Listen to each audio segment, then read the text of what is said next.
no Brasil. Meu pai já está com 82, então isso aí há bastante tempo atrás a expectativa de vida era de 45 anos.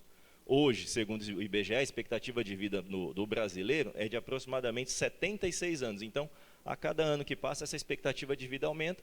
Os cientistas e os estudiosos perceberam que essa expectativa de vida continua aumentando, mas ela aumenta num ritmo menor. E aí, então, eles perceberam que isso teria um teto, que teria um limite, que o recorde constatado de alguém que viveu por mais tempo, de 122 anos, dificilmente seria quebrado. E eles aprenderam o que está lá na Bíblia já há muito tempo, né? Onde diz que o meu espírito não permanecerá no ser humano para sempre, pois este é carne e só viverá 120 anos. Eles estudaram bastante para aprender o que Gênesis já dizia. A gente viu também que tem duas vertentes principais, né, que buscam explicar o início da vida, que são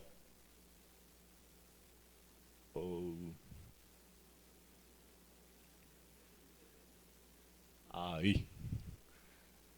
Foi você, né? Obrigado. Que são o criacionismo, que diz que a vida foi criada por Deus, conforme está descrito na Bíblia. Deus criou todas as coisas, de todos os três reinos, né? Mineral, vegetal e animal. Não sei se existe um quarto e um quinto. Quando eu estudei, eram três.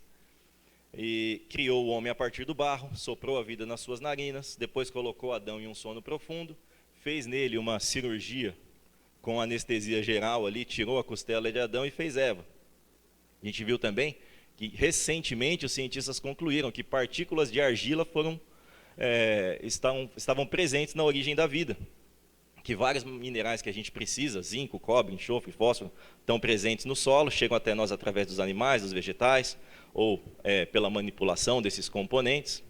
Faz todo sentido, já que a gente veio do barro.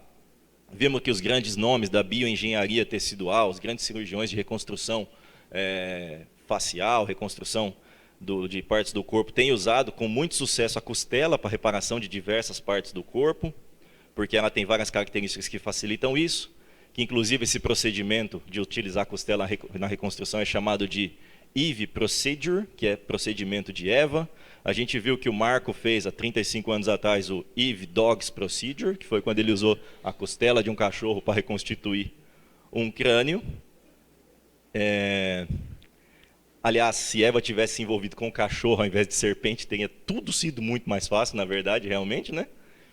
E a gente viu que alguns bebês, que os bebês muitas vezes têm deficiência de potássio na primeira semana de nascido, por conta da dificuldade que o potássio tem de ultrapassar a barreira placentária, e que uma cirurgia ou uma intervenção qualquer pode levar a hemorragia fatal nessa idade, principalmente se tiver recursos médicos escassos para suprir essa deficiência, né? E aí a gente vê por que lá em Gênesis 17:12 a ordem para a realização da circuncisão era no 8º dia. Não um capricho, não uma crendice, não uma crença na numerologia, mas uma forma de evitar essas hemorragias. E dos exemplos que eu vou citar a respeito desse apanhado da aula passada, a gente viu também que a NASA fez lá vários estudos a respeito da rotação, translação dos planetas e viu que no dia em que Jesus foi crucificado, houve um eclipse na Terra, realmente, confirmando aquilo que está escrito nas Escrituras, que a gente vê ali, né? Era já quase a hora sexta e houve trevas em toda a terra até a hora nona, escurecendo-se o sol. Lucas 23:44. Do outro lado das teorias, a gente viu que existe o evolucionismo, que a vida se formou de maneira espontânea, após diversos acasos, uma sequência de acontecimentos que, por coincidência, levaram ao início de uma forma de vida simples, que evoluiu, chegando a tudo que a gente viu hoje. A gente aprendeu que a Terra, que já existia de alguma maneira, né? Aquilo ali já existia, era formada por gases que também já existiam de alguma maneira, então é muito científico isso que eles acreditam, né?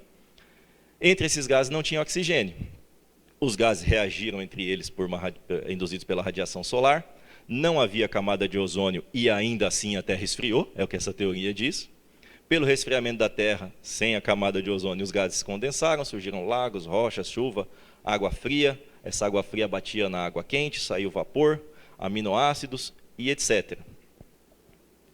A gente viu que, para acreditar nisso, embora eles dizem que só acreditam em fatos, né, os evolucionistas, eles ignoram todas essas questões. Ignoram também que a mistura desses gases em altas temperaturas pode gerar cianeto, que é altamente tóxico, mas isso não teria impedido a formação espontânea da vida lá naquele momento. Então a gente viu que precisa de bastante fé para acreditar no evolucionismo. E aqui a gente chega na mudança agora para a próxima aula. Para bater os 40 minutos, eu consegui dar uma boa engambelada aqui nessa questão agora. Vamos lá. Aqui entra a questão do livro do Renan, que eu falei lá atrás. Já vou deixar, eu até assim, estragou tudo o que está anotado aqui, né? Eu havia anotado aqui que eu ia deixar aqui um compromisso de púlpito, que eu ia devolver para o Renan aquele livro lá do começo. E aquele livro foi do Renan, né? Já passa mais de 3 anos que eu estou com esse livro. O meu lado jurídico, o meu lado profissional de direito me diz que, após 3 anos, bem imóvel, se não foi reclamado, dá uso capião. O livro, então, já seria juridicamente meu. Mas o meu lado cristão dizia que eu tinha que devolver o livro, ainda que com dificuldade de acreditar que o livro ainda não era meu. Aí que eu cheguei aqui agora no café, encontrei o Renan, falei, Renan, hoje eu vou devolver seu livro. Ele disse, que livro? Eu falei, poxa, se eu não citasse o nome do livro lá na frente, o livro seria meu, né? Eu falei, não, Renan, eu li assim, assim, assim. Ele falou, mas não está com o Roberto? Eu falei, não, você emprestou para o Roberto. Aí eu não sei se o Roberto passou direto para mim, ou se ele passeou na sua casa para chegar em mim. Mas ele está comigo. Ele falou, rapaz, eu comprei outro. Me bateu um momento de vergonha. Falei, meu Deus, eu demorei tanto para devolver o livro que ele comprou outro.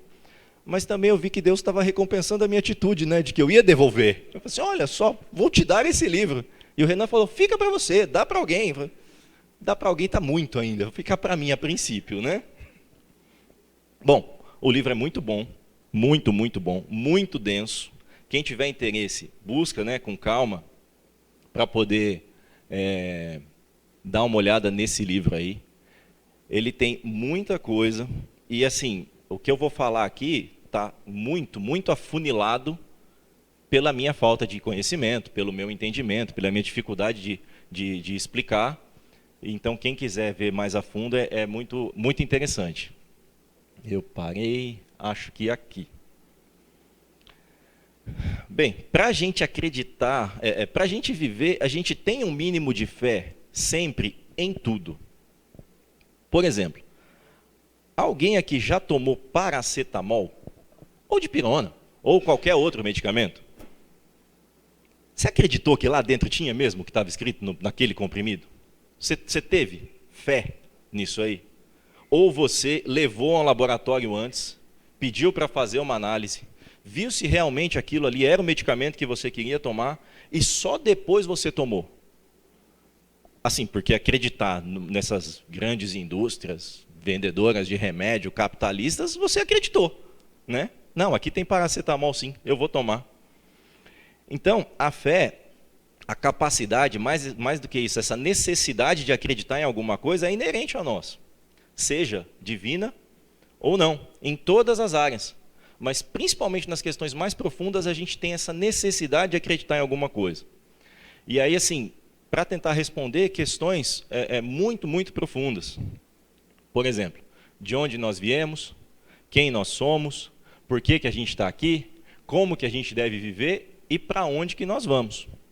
O ser humano ele tem essa busca, ainda que inconscientemente, é uma característica inata do ser humano. Pode todo mundo ficar tranquilo. Essas questões aí são só um exemplo. Eu não tenho pretensão nenhuma de tentar responder tudo que está ali nesses, talvez, 40 minutos de aula. Não teria tempo, eu não teria preparo, e isso é profundo demais para mim. Mas o exemplo assim, de colocar aquilo ali é para a gente perceber que em toda e qualquer civilização, por mais organizada ou por menos organizada que seja, por mais diversa, por mais igualitária, ou por mais diferentes, ou pelas características deles, sempre há relatos de um Deus, ou de diversos deuses nessa sociedade. Isso vale desde sempre, e esse é um ponto que a gente tem que observar. O homem vai acreditar em alguma coisa, o homem vai adorar alguma coisa ou alguém. E fazendo isso sempre sem a necessidade de entender tudo a respeito disso.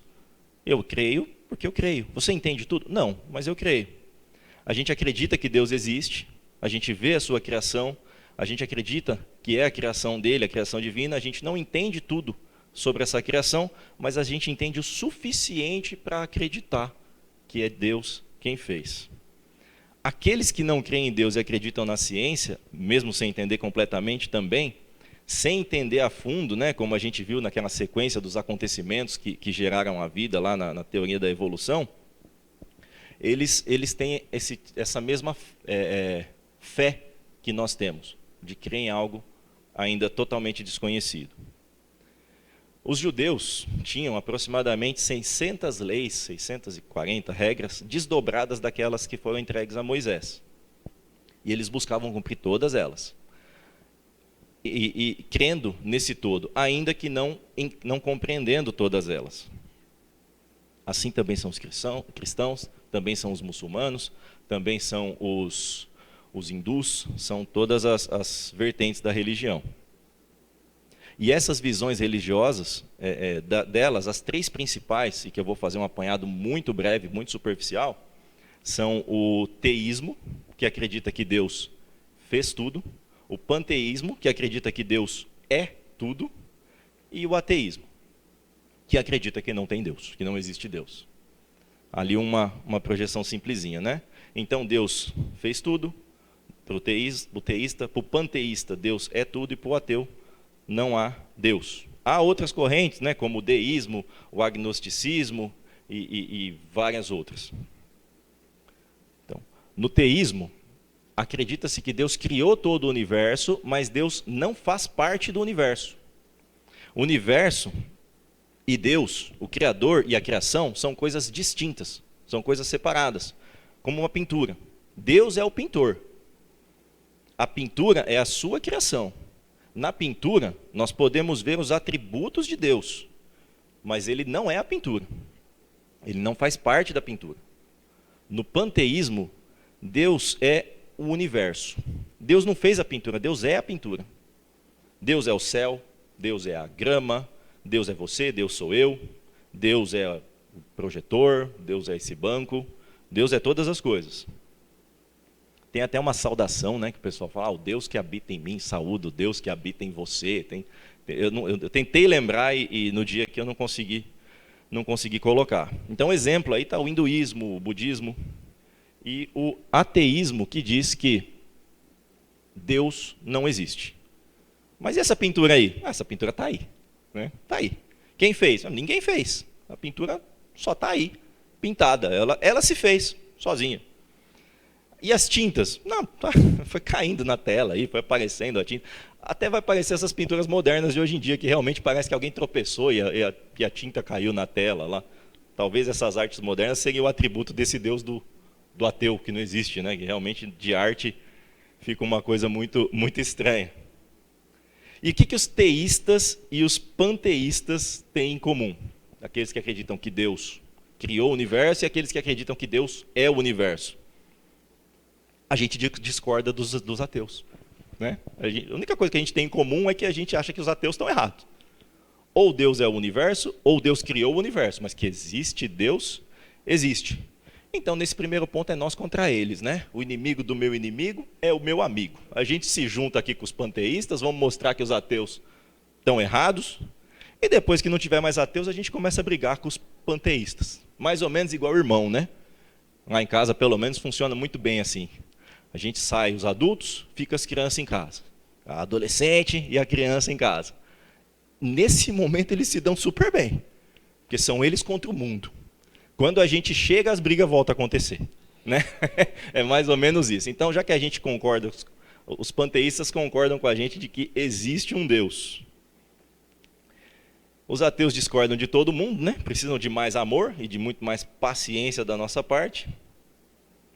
E relembrando, né, a observação que eu fiz na aula passada, de que os ateus eles têm essa característica de se entenderem mais inteligentes, mais aplicados, mais estudiosos.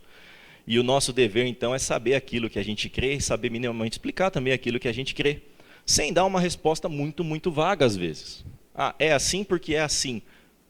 Essa resposta serve para quem acredita na Bíblia.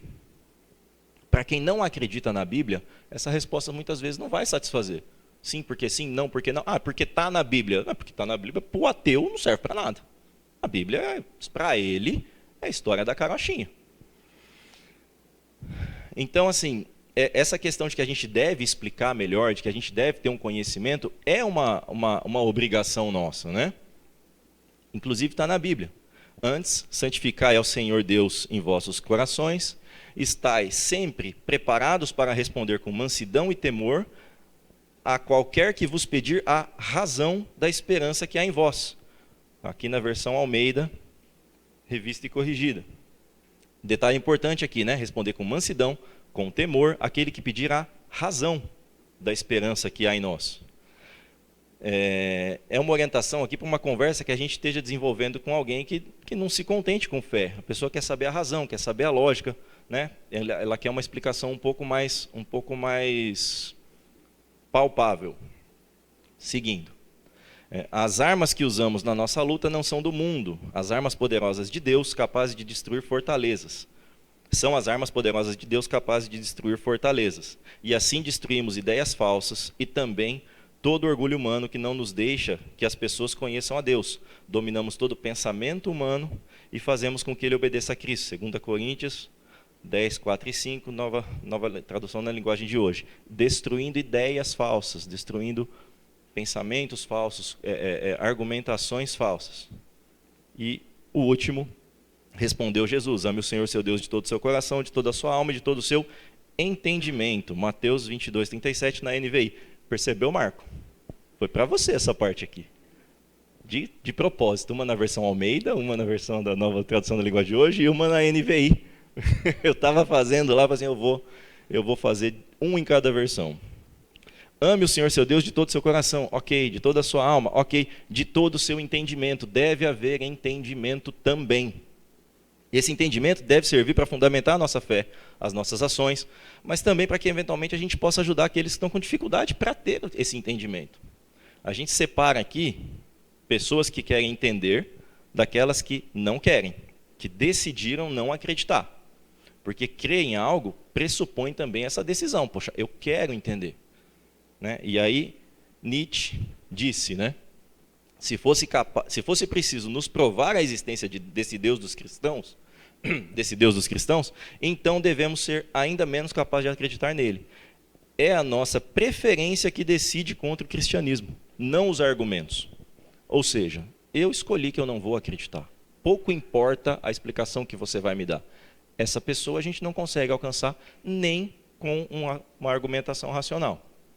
Mas outras pessoas estão sedentas de aprender e precisam de um mínimo de entendimento, às vezes. A lógica, ela mostra que a Bíblia ela é a palavra de Deus inspirada por Deus. Se nós pegássemos, por exemplo, uma referência qualquer, uma profecia, uma citação bíblica feita, e a ligássemos a um ponto posterior onde ela se confirma. Talvez vocês já tenham visto alguma coisa parecida assim. Né? Forma uma linha do tempo, pega algo que foi dito aqui, puxa um arco aqui na frente onde aquilo aconteceu. E pega algo que foi dito aqui, e puxa de novo, e puxa de novo.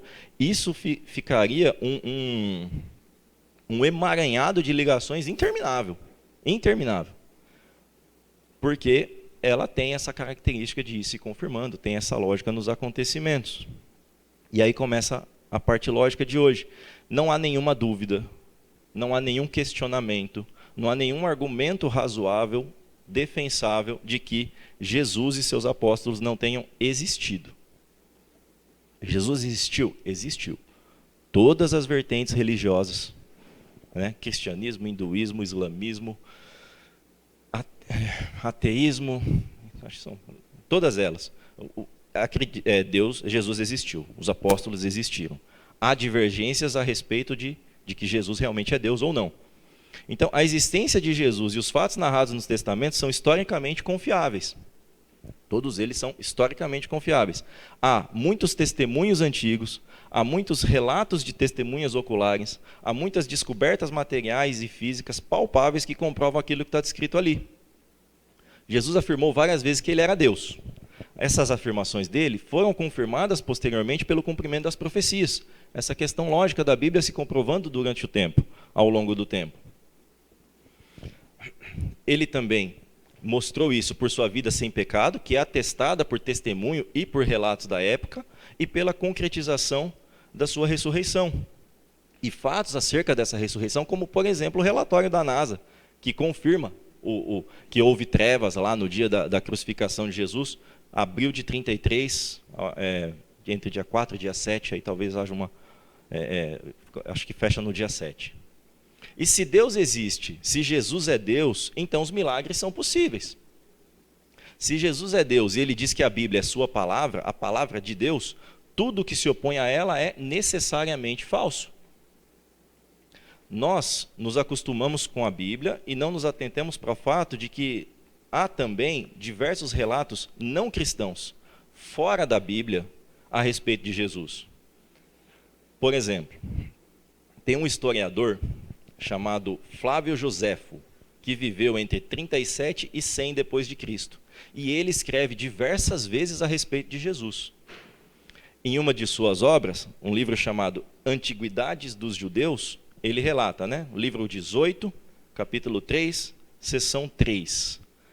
Nessa época, uma pessoa não cristã, historiadora da época, escrevendo. Nessa época, a época de Pilatos, havia um homem sábio chamado Jesus. Sua conduta era boa e ele era conhecido por ser virtuoso. Muitos judeus e de outras nações tornaram-se seus discípulos. Pilatos condenou-o à crucificação e à morte. Mas aqueles que se tornaram seus discípulos não abandonaram seu discipulado. Antes relataram que Jesus havia reaparecido 3 dias depois de sua crucificação e que estava vivo. Por causa disso, ele talvez fosse o Messias sobre quem os profetas contam maravilhas. Não é um texto bíblico dizendo isso aqui. É alguém que não acreditava em Deus. E ele segue. Livro 20, capítulo 9, primeira sessão. Festo está morto e Albino está a caminho. Albino estava morrendo também. Assim ele, Ananus, o sumo sacerdote, reuniu o sinédrio dos juízes e trouxe diante deles o irmão de Jesus, que era chamado Cristo, cujo nome era Tiago, e alguns outros, ou alguns de seus companheiros. E quando havia formulado uma acusação contra ele como transgressores da lei, ele os entregou para que fossem apedrejados. O que a gente tem aqui? Uma referência histórica não cristã que mostra a existência, que fala de Jesus de forma contextualizada no tempo e no espaço, onde aconteceu, no tempo e no espaço, quando aconteceu e onde aconteceu, narrando os fatos que ocorreram. Joséfo era historiador do imperador romano, acho que Tibério César. Portanto, ele era avesso às ideias de que Jesus era o Messias, porque isso contraria o imperador, que nele havia um status ali de divindade. Então nós temos alguém que seria prejudicado, até fisicamente, torturado e punido, caso cresce em Jesus, fazendo essa referência, falando de Jesus nitidamente como está escrito na Bíblia. A gente vê também no segundo ponto essa referência a Tiago, ao fato de que Jesus tinha um irmão, de que esse irmão chamava Tiago, e a possibilidade de que Tiago foi martirizado. Por quê? A gente vê lá que depois houve essa acusação, eles foram condenados e foram entregues para ser apedrejados. Então, Tiago, aqui, pelo que a gente vê, continuava falando de Jesus, continuava pregando, continuava ensinando, foi punido por isso. É algo que também a gente tem bem descrito na Bíblia. E são diversas essas narrações mostrando que Jesus viveu durante o tempo do imperador Tibério César, que ele viveu de forma virtuosa, que ele realizou maravilhas, dizendo que ele teve esse irmão, que ele foi crucificado, que as trevas tomaram conta.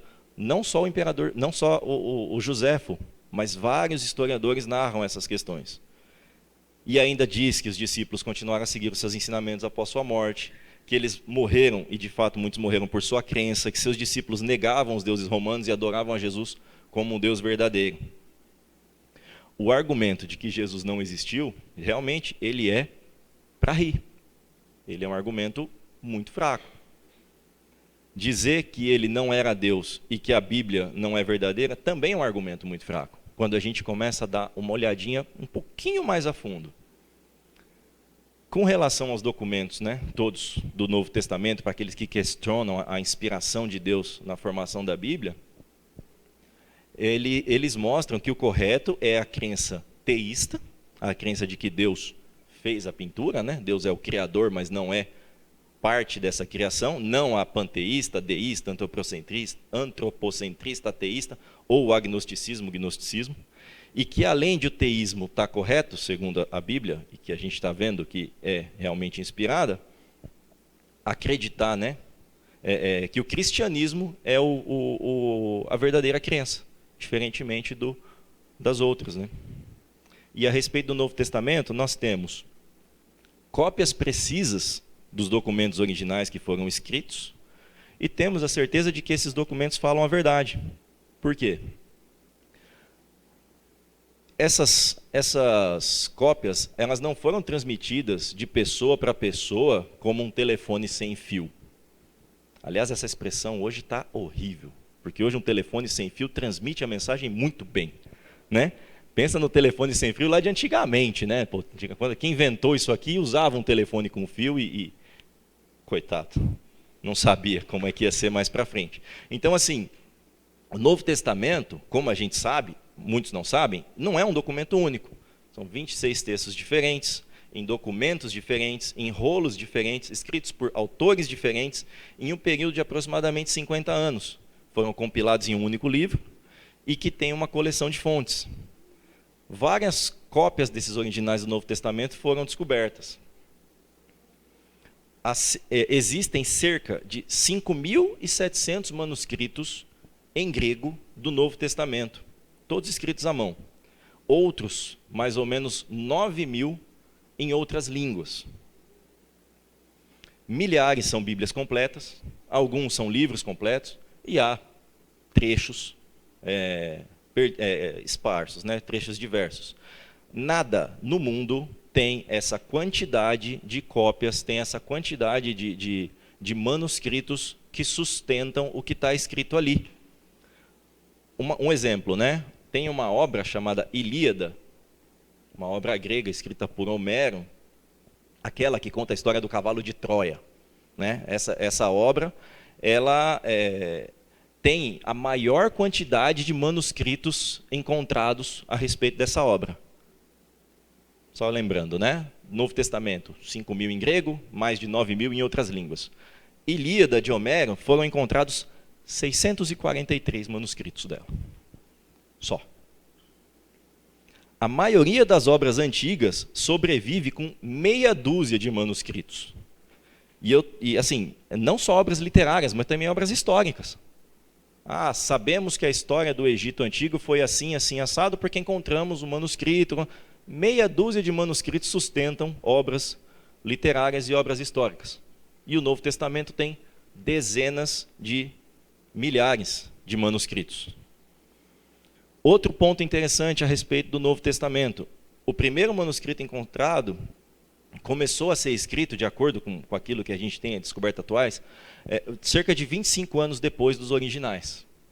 Então, digamos que, né, ocorreu tudo o que aconteceu, Jesus foi crucificado, encontrou-se uma cópia que foi escrita aproximadamente 25 anos depois.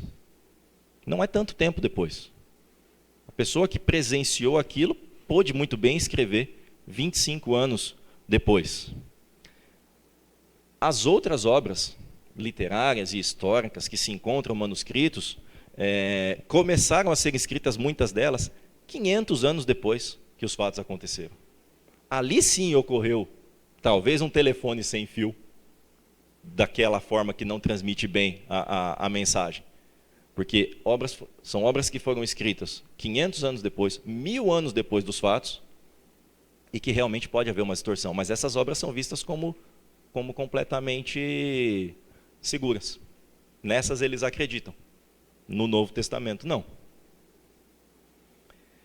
E aí, vale registrar, né, para fechar essa questão, que além do Novo Testamento, há diversos manuscritos de apoio, como essas obras de Joséfo.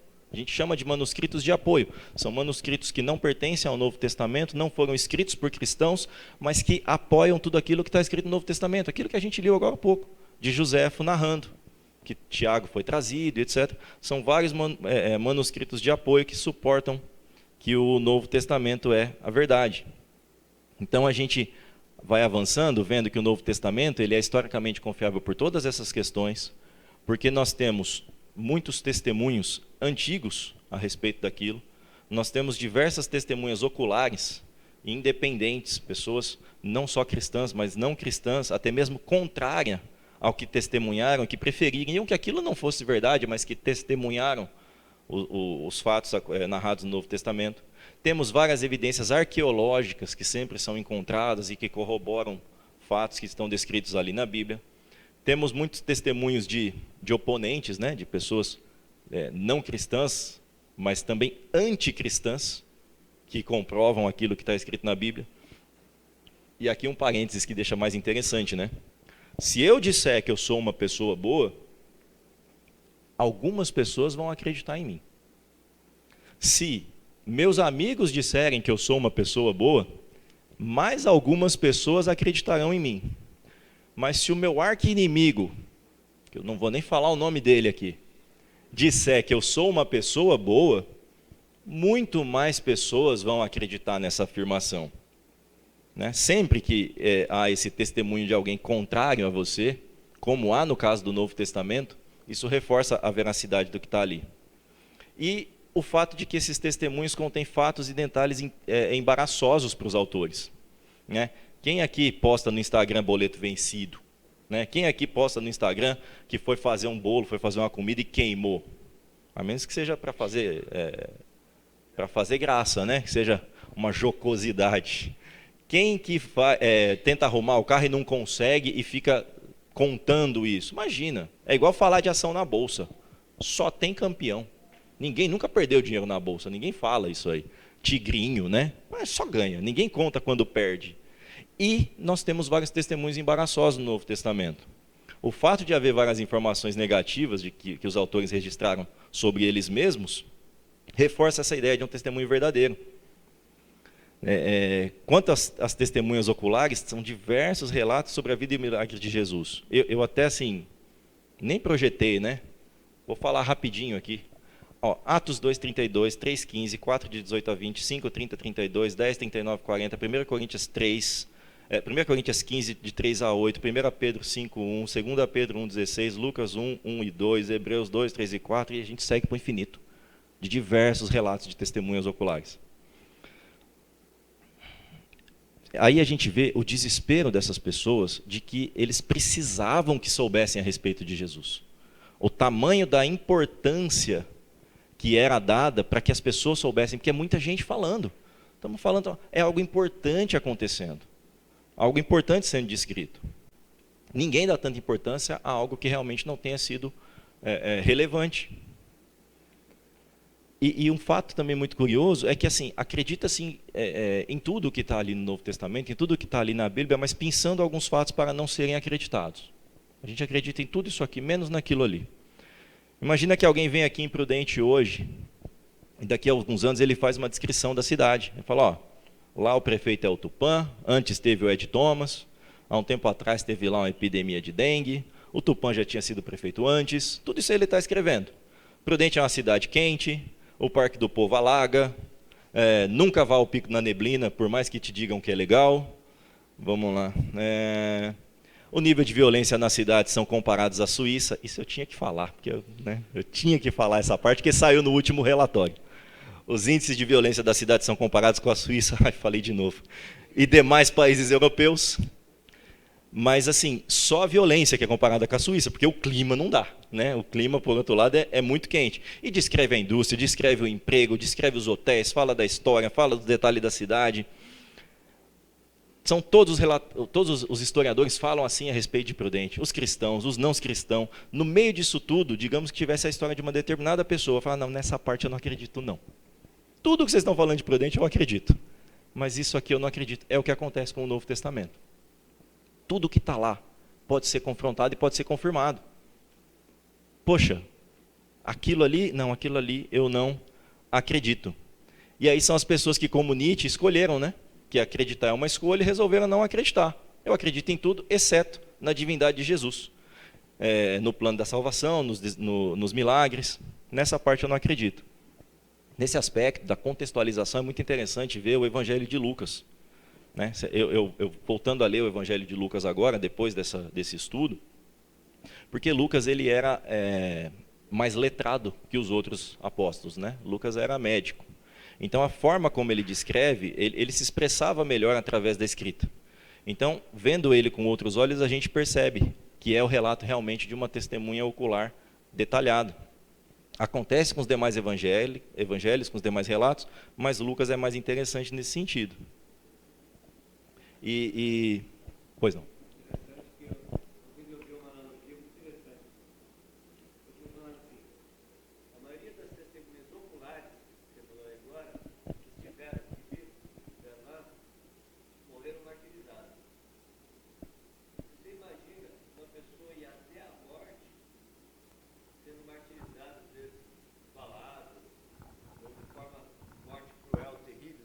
Uma morte lenta, sofrida, né? Eles fariam isso por uma mentira, né? Como? Homens ainda. Você pode, quando a mensagem é passada lá para frente, a pessoa pode crer piamente na palavra de outros, e aquela palavra pode ter sido uma mentira e a pessoa morrer por aquilo. Mas quem viu, quem estava lá, que conviveu, que viveu com Jesus, eles morreram porque eles não abriram mão daquilo que viram e creram. Agora, alguém morreria por uma mentira? Chegaria ao ponto de falar assim, olha, você vai morrer por causa disso. Tendo a possibilidade de se retratar. Porque às vezes a pessoa morreu por uma mentira porque não deu tempo de se retratar. Agora, a pessoa ir até a morte por uma mentira, eu acho pouco provável para o ser humano. Eu acho pouquíssimo provável também. São muitas pessoas, Sim. Não foi uma pessoa que morreu assim. Sim. A maioria dos que conviveram com Jesus foram martirizados. Sim. É o próximo slide, Marco. Ó. Um filósofo, né, chamado Peter Kraft. Imagina, foi um introito. foi só uma guinada. Então, assim, esse filósofo, esse Peter Kraft, que é um estudioso, professor de filosofia, etc., ele escreveu várias obras e ele disse exatamente isso. Por que os apóstolos mentiriam? Se eles mentiram, vamos partir do pressuposto que eles mentiram. Qual foi a motivação? O que eles ganharam com isso? O que eles ganharam foi incompreensão, rejeição, perseguição, tortura e martírio. Que bela lista de prêmios. Né? Imagina, junta todo mundo aqui, vamos lá roubar o corpo de Jesus? E aí? Não, aí a gente fala que ele ressuscitou. Mas e aí? Aí a gente vai morrer. A gente vai ser torturado até a morte. Mas a gente ganha o que com isso? Eles vão ser enganados, eles não vão saber a verdade, eles vão achar que foi... É muito interessante, né? Eu lembro de um professor de medicina legal, que ele conta que ele fez. Não sei, talvez ele tenha feito. Mas ele disse que ia aplicar uma prova e 4 alunos chegaram atrasados, eles eram de outra cidade, chegaram atrasados, professor, furou o pneu, então tá, não tem problema, vamos fazer a prova. Botou os 4, cada um num canto, elaborou a prova, qual pneu furou? Qual dos 4? Pronto, eles esqueceram de combinar essa parte. Né? Um foi o pneu da frente do lado direito, o outro foi o traseiro do lado esquerdo. Então, assim, o ser humano, e especialmente o homem, eu imagino assim, não porque a mulher tem mais maldade, mas porque a mulher é mais inteligente. O homem é muito tonto. Nós estamos falando de 12 apóstolos começando tudo, não ia funcionar, caso fosse uma mentira. E aí aqui eu entro nessa questão, são 10 razões lógicas, 10 razões lógicas, 10 razões que nos fazem acreditar que aqueles autores do Novo Testamento, ou mais 10 razões, disseram a verdade. Só antes disso, a gente está vivendo a era dos coaches, né? Os treinadores de internet, o pessoal que vende tudo. Aqui arrasta para cima, vai dar tudo certo. Várias histórias são criadas, várias histórias são contadas a fim de obter alguma vantagem financeira, de obter algum status, de conseguir alguma posição. E embora tenha muito charlatão nessa área, muito estelionatário, muita gente enganosa, a gente percebe que também tem campanhas bem-sucedidas, de que realmente para você montar uma história, para você contar uma história, existe um roteiro a ser seguido, muitas vezes, né? Há uma ciência, há um estudo, há um modo de proceder, tem uma doutrina por trás disso, que é a maneira de você criar um produto, que é a maneira de você gerar nas pessoas a necessidade de ter aquele produto, e que isso faz com que a sua venda se concretize. Se eu chegar numa pessoa e falar assim, viu, você quer comprar isso aqui? Mas na hora a resposta é, não, eu não quero comprar isso aqui. Mas se antes eu gerar uma história e criar na pessoa a necessidade daquele produto, muito provavelmente eu não vou mais precisar oferecer. A pessoa vai vir até mim porque ela acredita que precisa daquilo. Eu mostro algo bom, eu mostro como eu consigo aquilo, algo bom assim, de resultado final. Eu mostro como que eu consigo aquilo, o que me levou a conseguir aquilo, seja um produto, seja uma prática, seja um curso. Eu mostro que todos podem conseguir aquilo se comprarem o meu produto, se fizerem a minha prática, se estudarem pelo meu curso. E as pessoas vêm até mim querendo comprar. Olha um exemplo de genialidade de campanha bem feita. E eu procurei um exemplo numa pessoa mais improvável possível. Alguém que todo mundo julgue como uma pessoa muito fútil, pouco inteligente, etc. Virgínia Fonseca. Para quem não sabe, grande trunfo da vida dela é ser nora do Leonardo, cantor. Essa é a Virgínia Fonseca. Olha o que ela fez. Ou ela por inteligência própria, ou assessorada por uma equipe muito, muito boa que fez isso aí. Eu me informei com as estagiárias lá no trabalho a respeito dessa questão. Virgínia começou a postar foto comendo ovo. Virgínia está comendo ovo igual uma louca. Meu Deus, Virgínia vinha aqui em Bastos, fechava um caminhão e levava lá para ela comer de tanto ovo que a Virgínia estava comendo. E postava as fotos lá com o corpo que as meninas querem ter. Não, isso aqui é porque eu como ovo, né? Ovo, o segredo aqui é ovo. Toda semana ela está fazendo uma cirurgia, mas essa parte o povo esquece. Mais ou menos como os evolucionistas filtram algumas coisas. As pessoas acreditam no que querem acreditar. E a Virgínia vai comendo ovo, e passou semanas comendo ovo. Aí ela começou a falar, nossa, gente, comer tanto ovo é tão difícil. É tão cansativo comer tanto ovo. E as meninas que estavam lá em casa, tudo morrendo tanto comer ovo, é difícil mesmo. Como é difícil, Virgínia me representa. Virgínia me representa. E aí ela passou mais alguns dias reclamando que comer ovo é muito difícil. Muito difícil comer ovo. E as meninas, é difícil, Virgínia. Mas vamos, gente, vamos firme. Nós vamos chegar lá, come ovo aí. Estão comendo ovo. De repente ela falou assim, não dá. Eu preciso criar uma solução para essa dificuldade. Passa alguns dias, Virgínia lança uma marca de whey protein. Um suplemento alimentar proteico que tira a necessidade de comer tanto ovo. E ela posta lá, gente, isso aqui é a melhor coisa que tem. Eu não aguentava mais comer ovo. E a menina lá em casa, eu também não aguentava mais comer ovo.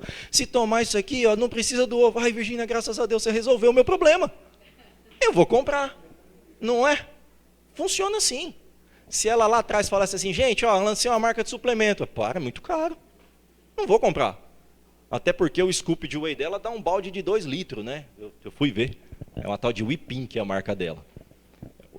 Os outros whey é 2 scoop, 2 medidas. O dela é uma, mas a medida dela é um balde de 20 litros da Sulfinil e os outros é 30 gramas. Ninguém nem olha para isso. O importante é que a Virgínia resolveu o meu problema, eu não aguento mais comer ovo. Entenderam?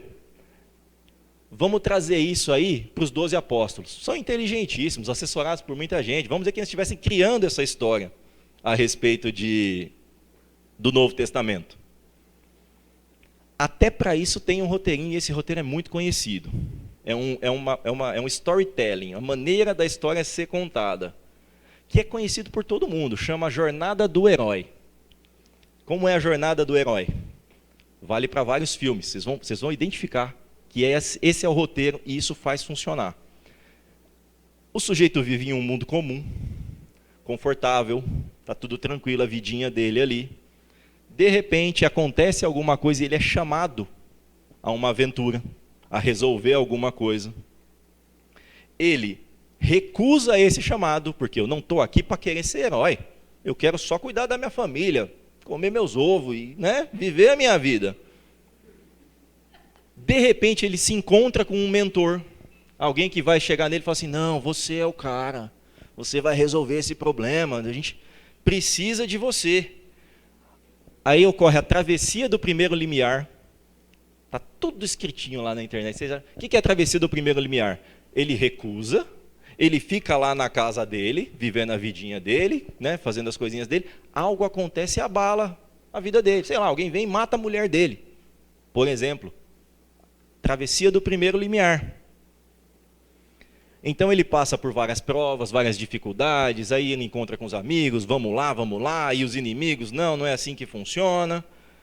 Há um momento em que é chamado de aproximação da caverna oculta. O que é isso? Ele lembra de momentos da vida dele lá atrás, sabe? Faz um flashback, toca a musiquinha. Ele lembra de momentos lá atrás da vida dele, da infância. Ele tem uma crise existencial. Oh meu Deus, realmente aquilo lá está acabando com o meu mundo, com as pessoas. Eu acho que eu vou ter que fazer alguma coisa. Ele duvida da capacidade, mas será que eu consigo? E a gente vai se afeiçoando com essa pessoa. Ele só queria viver a vida dele normalmente como eu. Ele não queria ir lá resolver igual eu também não quero. Mas ele está passando por essas dificuldades como eu também passei. A gente vai criando essa identidade. Ele então passa por um grande desafio, por uma grande provação e atinge uma recompensa, que é aquela conquista, de acordo com aquilo que ele estava procurando. Há então o caminho de volta. O que é o caminho de volta? Ele está voltando para casa, voltando para casa felizão. A ressurreição, o que é a ressurreição? Esse aqui eu achei um exemplo sensacional. Os adolescentes estão aqui de novo, talvez não vão conseguir entender. Eu não achei uma referência para eles. Mas o que é a ressurreição? É quando aquele inimigo que ele achou que tinha matado, é quando aquele problema que ele achou que tinha resolvido, volta à tona. E dá mais emoção ainda nessa história. Exemplo, quando o monstro lá dos Power Rangers cai, aí vem o raio e ele fica grandão. Entendeu? É isso aí. Ele achou que estava tudo certo e tem a ressurreição do inimigo. Do Power Ranger, do Jaspion. E aí tem a última batalha e o que é chamado como retorno com o Elixir, que ele venceu, volta para casa, pune quem estava contra ele, etc.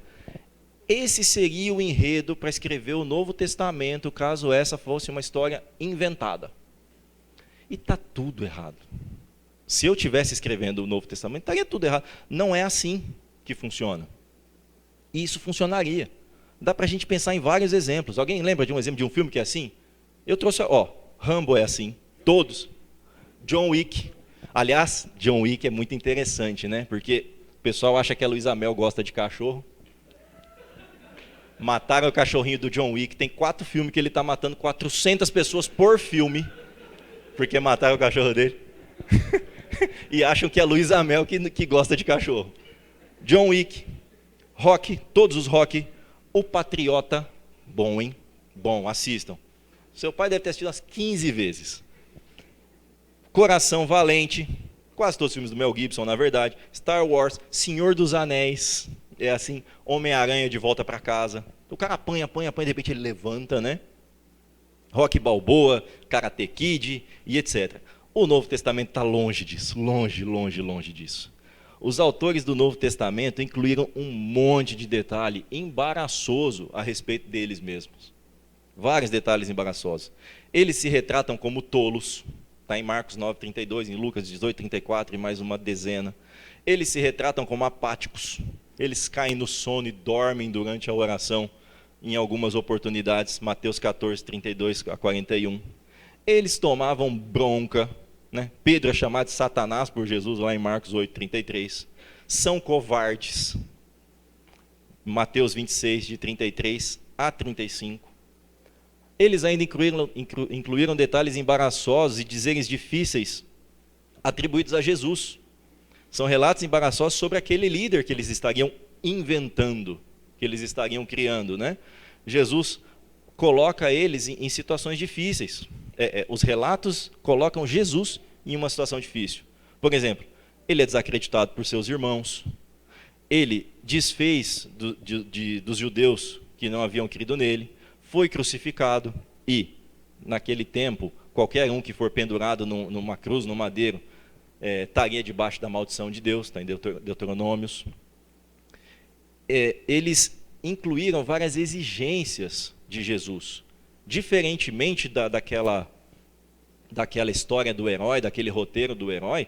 Conviver com Jesus não facilitaria a vida, dificultaria, na verdade.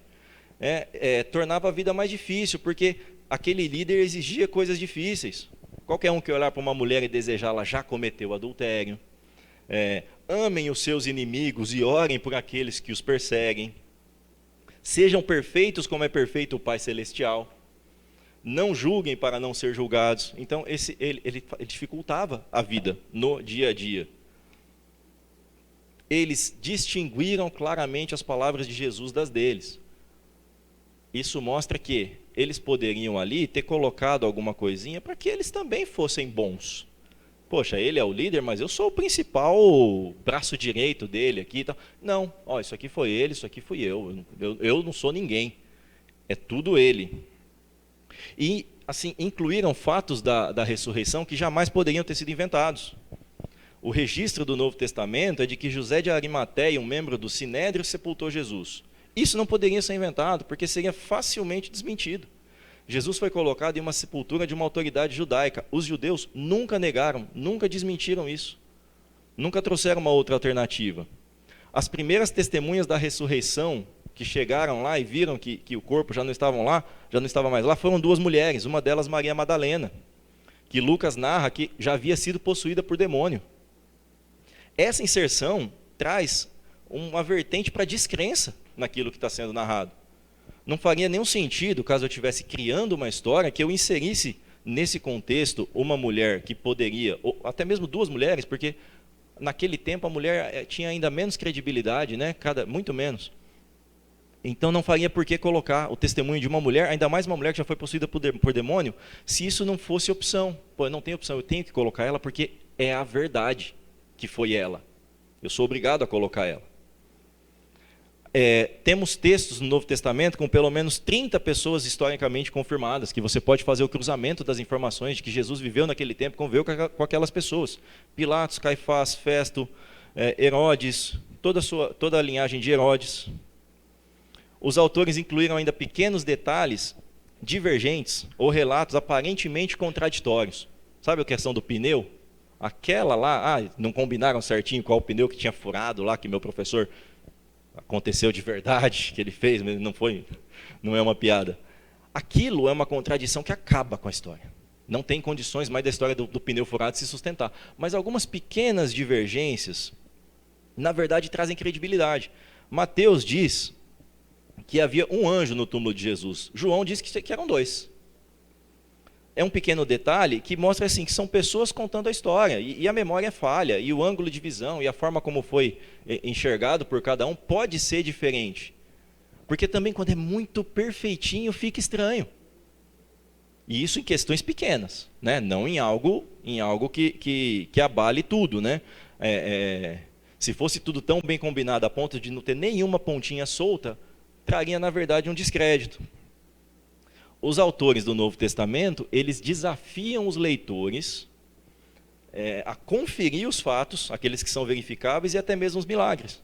A afirmação de Paulo, de que ele identificou mais de 500 testemunhas do Cristo ressurreto, em 1 Coríntios 15. O Paulo, quando ele declara que anteriormente ele realizou milagres, quando falava com os apóstolos, e ele relembrando aos cristãos de Corinto as marcas de um apóstolo, lá em 2 Coríntios 12, são afirmações que facilmente seriam derrubadas caso não fossem verdadeiras. Uma coisa aqui que eu também achei muito interessante: os milagres, eles são descritos ali dentro do Novo Testamento de uma forma simples, sem retoque. Aconteceu assim. Não tem muita firula, não tem muita fantasia, não tem muita fantasia, muito show, né? Porque mostra que para eles aquilo realmente estava acontecendo. E eu encontrei aqui um relato de um texto apócrifo, que alguns dizem que seria um evangelho, um livro que não entrou, que narra a ressurreição de uma forma diferente. Olha só. Bem cedo ao amanhecer, o sábado, uma grande multidão veio de Jerusalém e das redondezas para ver o sepulcro fechado. Durante a noite que precedia o domingo, enquanto os soldados estavam fazendo a guarda de 2 a 2, uma grande voz pronunciou-se do céu. Olha como está lá nos evangelhos, diz que chegou lá, a pedra não estava lá, e, né, tinha rolado. Uma grande voz produziu-se no céu. Viram os céus abertos. 2 homens desciam, tendo à sua volta um grande resplendor. Aproximaram-se do sepulcro. Aquela pedra que haviam colocado sobre a porta rolou com seu próprio impulso e pôs-se de lado. com o que o sepulcro ficou aberto. Ambos os jovens entraram. Então, ao verem isso, aqueles soldados despertaram o centurião e os anciãos. Não eram mais dois, tinha mais um monte de gente. Já que esses encontravam-se ali fazendo a guarda. E, estando eles explicando o que acabara de acontecer, viram 3 homens que saíam do sepulcro, 2 dos quais servindo de apoio a um terceiro, e uma cruz que ia atrás deles. A cabeça dos 2 primeiros chegava até o céu, enquanto a daquele que era conduzido por eles ultrapassava os céus. E ouviram uma voz vindo dos céus que dizia: pregaste para os que dormem? E da cruz ouviu-se uma resposta: sim. Essa é uma descrição de um texto apócrifo que não entrou no Novo Testamento, que descreve a ressurreição de uma forma muito fantasiosa. Poxa, muito mais interessante para quem está querendo escrever uma fantasia, para quem está querendo escrever uma fábula, uma ficção, do que aquele jeito sem graça que está nos quatro evangelhos. Uma forma muito mais simples, com muito mais emoção, com muito mais enfeite. Os relatos dos milagres são como qualquer outro fato, de uma forma simples. E, por último, os autores do Novo Testamento, eles abandonaram todas as suas crenças, todas as suas práticas sagradas de longa data, adotaram novas crenças, novas práticas, não negaram seu testemunho sob perseguição ou ameaça de morte e, de fato, eles não contam, eles não falam, eles agem. Eles não descrevem, eles vivem. Eles não apenas falam e vivem, mas eles morrem por aquilo que estão narrando, por aquilo que estão contando. São fatos documentados fora dos escritos bíblicos, reforçados por historiadores, arqueólogos, cientistas. As práticas de sacrifício de animais, por exemplo, foram abandonadas. Eles tiveram uma verdadeira mudança de vida. E diante dessas constatações todas, deixando claro que aquilo que a gente viu até aqui é um grão de areia no deserto, perto de tudo que pode ser visto, de tudo que pode ser estudado, de toda a certeza racional que a gente pode ter, além da certeza da fé, de que a Bíblia é a palavra de Deus inspirada por homens, escrita por homens inspirados por Deus, nós temos essa conclusão lógica e racional também, de que, aliado àquilo que a gente viu cientificamente da aula passada, nós podemos, de uma forma bastante fundamentada, plantar a semente naquelas pessoas que precisam de lógica, que precisam de fundamentos científicos, de fundamentos que vão deixar eles com uma pulga atrás da orelha. Bom, é mais ou menos isso aqui. Eu espero que eu tenha conseguido ser minimamente claro nessa explicação. Eu peço perdão pela pressa e pela dificuldade. O livro é muito mais completo que isso. O Renan comprou, quem quiser pedir emprestado para o Renan o livro, ele comprou de novo. Eu aprendi nas aulas passadas que a pregação é 50-50, 50 quem fala, 50 quem ouve, então foco nos 50 de vocês aí. Isso não exime a responsabilidade de quem está falando, mas a gente fica um pouco mais tranquilo e espero que tenha sido útil e que possa ajudar algumas pessoas no futuro.